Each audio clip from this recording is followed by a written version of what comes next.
morning, children. Okay, children, today I am going to take social for 10th class. Social class 10. Okay, that is lesson 6, children. India population is finished, and the lesson 7, settlements migration, page number 87.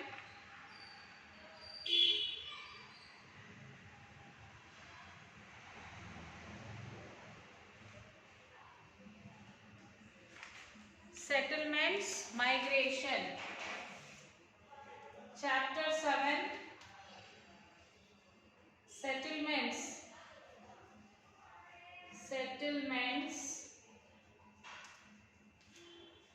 migration, M-I-G-R-A-T-I-O-N-S,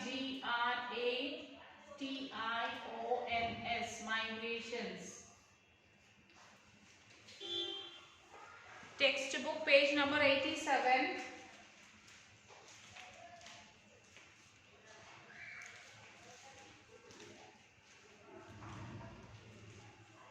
What is settlement? What do you mean by settlement? Okay, look around the city, town or village in which you live. Then compare it with the below figures.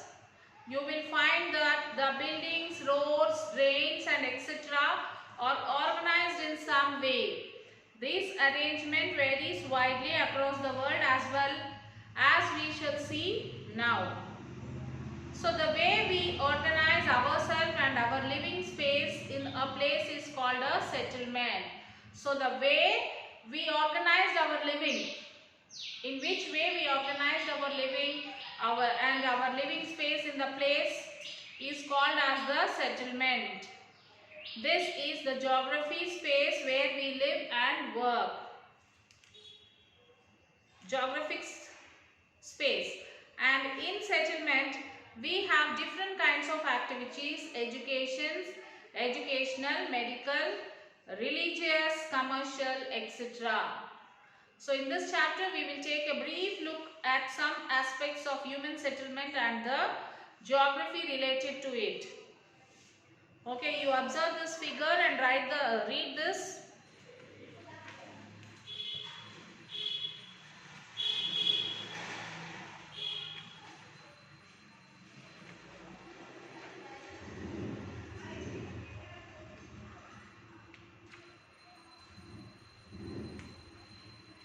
Yes. How were settlement begun? How was settlement begun? For about 1.8 lakh years, early human lived in bands as hunter-gatherers. So some lakhs of years before, early people, the early humans have lived in the bands and hunters as gatherers. They did not practice agriculture. They don't know what is agriculture, how to do agriculture. So however, owing to changes in ways of obtaining food, some bands took to the deliberate method of population of food, agriculture. Okay, as agriculturists, they were increasingly sedentary, staying in one place. So settlements change for many reasons. So settlements will be changing for many reasons. Read the following story about Delhi. The city of Delhi can claim to have been central to many empires and rules India. When India gained independence, the city remained its capital. When India got independence, the Delhi remained as a capital of our country. Over the decades, the city has attracted people from all over parts of India as they migrated in search of livelihood. So over the decades, the city has attracted from all the parts of India, because all the parts from the India, many people migrated because for their livelihood, jobs, education, dispensary, etc. So as the capital of the country with the parliament and central government offices, there are people from all parts living in the city. Because of this, the population increased eightfold from 60 lakhs to 1 crore and 60 lakhs. Okay, every city usually has a master plan to design and allocate different types of areas. Every city have their own plan, own allocations according to their plans. In any city, there should be housing areas, markets, schools, industrial areas, office areas, park and recreational areas and so on. So every area needs all these things. Like they need the place for education, they need the place for markets, schools and industries and offices, park, recreational areas like cinema theaters, parks, museums and all. So every area should need all these things. Based on this, planners can decide the types of roads. Depending on this requirements, the planners who are planning, they have to decide the roads also. The amount of water or electricity required, and also they have to decide how much of water and electricity is required. How to dispose waste, how to clean sewage, etc. And also they have to think about how to dispose this sewage and garbage. These are all things they have to make a master plan for all these things. The city of Delhi had 3 such master plans. The city of Delhi, they have 3 such master plans. That is, however, if we look at the current scenario, it would have appeared that these plans have not been implemented properly.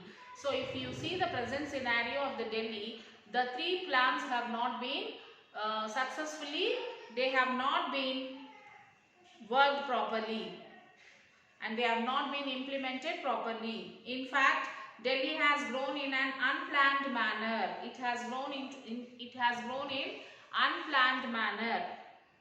A planned colony usually has all the facilities in places. If they have implemented the plan perfectly, it could have run in a good condition. But they have not implemented. So the colonies, the areas which will be perfect, which means that the plans were implemented perfectly. Government has to announce areas democrated for different purpose. The construction in that area are expected to follow such an order. However, it is clear that such plans have not been followed. So, because of this present scenario, we can observe that the plans have been not followed. On one hand, there is a growing population in the cities, and the other hand, there is long delay in planning and announcing how the areas are to be used. So, in one hand, there is a problem of population growth. Population is going on increasing, and on the other hand, there is a long delay in the planning. They are taking a delay in the planning and announcing how the areas are to be used. People who migrate to the city looking for work occupy land and settles after that without necessary permission and build on it in the way they can afford with no help or facility from anyone. And the people who migrate from other places, they come and settle here. After some years, wherever they have been settled, they will construct the house without taking any permission. They start constructing their house. Okay, they remain unauthorized for long periods. When the plan is finally announced, these areas may be marked for a different purpose. So they will be using the areas like that without the permission of the government. So when the authorities get the plan, permission and all, these people will be under the unorganized, they will be marked as unorganized. This leads to difficult conflict situation. People face constant threat of eviction. They seek political patronage from being evicted from their homes. These colonies are not likely to be recognized because the master plan ignored their existence. Thus, these colonies also do not receive many people public amenities. People here are poor but provide essential services to the city. Okay, now what types of places are formed at settlement? To understand this, we need to look at this basic concept that is site, situation, the history of the place. Site refers to the characteristics of the place. its topography, altitude, characteristics of water bodies like lakes, rivers, underground water, types of soils, security, shelter from natural forces, and so on. So in early settlement periods, places which had favorable water supply and good protection from invasions were preferred. For example, Chhatrapati Shivaji built a fort in Pratapgarh, Maharashtra. This site was chosen because of its altitude from where all the surroundings areas could be seen. This provides military security. So please do not exist in isolation. They are in some way connected to other places. Situation describes the connection with other places. For example, Visakhapatnam is located on the coast and connects to many places in and outside of India. Okay. Over the decades, Visakhapatnam's population has grown significantly. See next table 2. This growth is a result of the importance of Visakhapatnam as a port city. This population increases also indicates growth in economic and social opportunities. Visakhapatnam has a long history. It was ruled by different dynasties during pre-colonial times. During the 19th century, the British and the French fought a new battle over the city. Coastal places were of immense significance for colonial powers because they could build ports there. So these ports would enable export of raw materials to the colonizing country.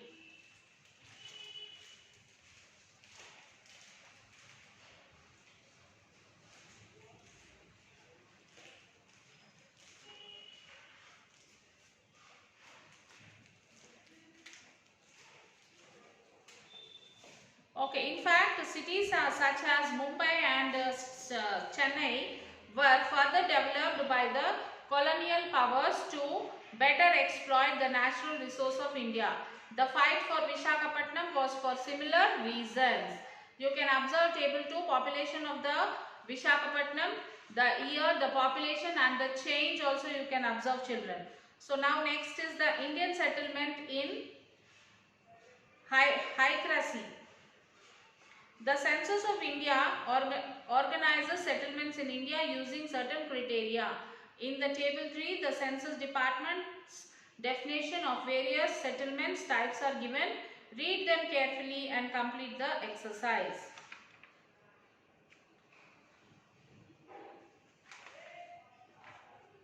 Okay, a pyramid is given in the next page. The bottommost part of the pyramid shows the lowest level of the settlement. Hierarchy, according to the Indian census, the topmost shows the highest level. Fill in the details that are left blank. So observe this chart, children, this page, this table, and then you will have to fill up. And you can see the pyramid also given.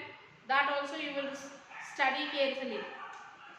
Then next is urbanization in India. In India, nearly 350 million, that is 1/3 of population, lives in cities and towns. So 1/3 of the population, they are living in the cities and towns. People have been increasingly taking up non-agriculture work and living in cities and towns. People, they are taking up this non-agricultural work and they are living in the cities and towns. This process is called urbanization. A considerable section of population is the 1950s lived in 5.6 lakh villages and there were only 5 cities that had a population of more than 1 million each, and the number of cities which with 1 lakh population was around 40. So today the number of villages has increased to 6.4 lakhs. And about 850 million people live in these villages. So 3 cities, Mumbai, Delhi and Kolkata, accommodate more than 10 million people each. So there are more than 50 cities that have a population of 1 million and above. So though there has been an increase in urbanization, the necessity of providing basic infrastructure that can support this growth is missing. So you require roads and drainage, electricity, water and other public facilities. Government intervention is making some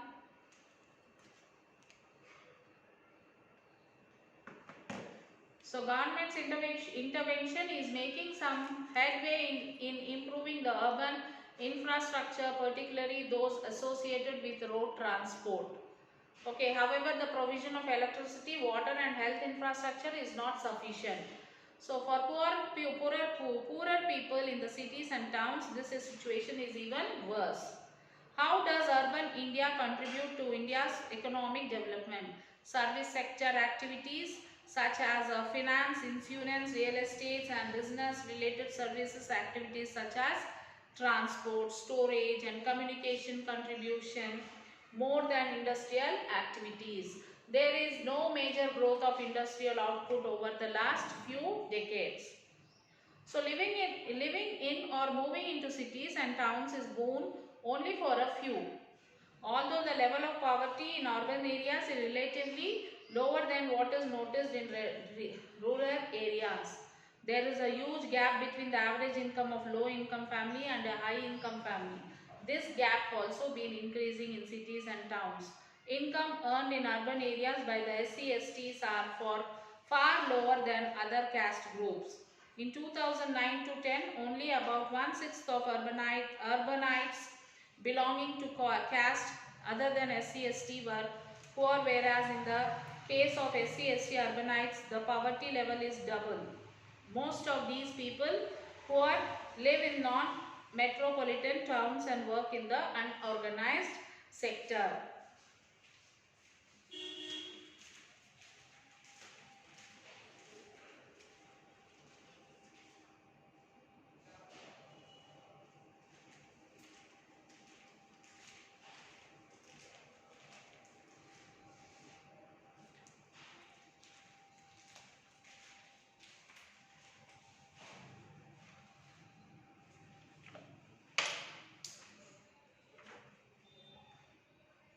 So most of the population increase in cities and towns took place in the consequence of natural growth within the urban areas. The population of these urban areas increased over the time period. Some of the growth in urban settlements took place by expansion with the inclusion of rural areas surrounding older cities and towns.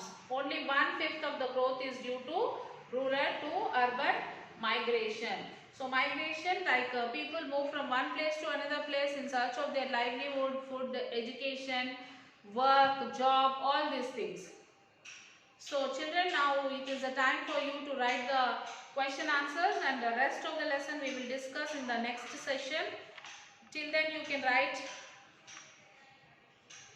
what is settlement, how was human lifestyle changed with settlements, how the lifestyle of the human has been changed when there is the settlements, with the settlement, and how does the census of India define various kinds of places, how does it organize them in order of size and other characteristics.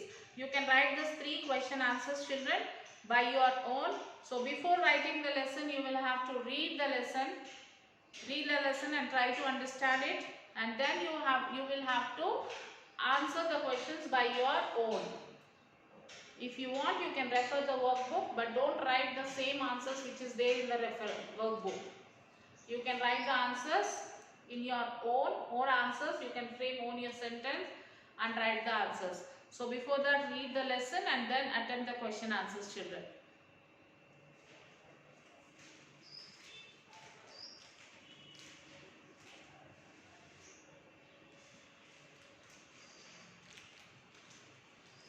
Okay, children, write 3 question answers and send it to the school mail ID. That is myschoolmyhomework@gmail.com. So we will meet you in the next session and we will continue the discussion of this lesson. Till then, take care, children.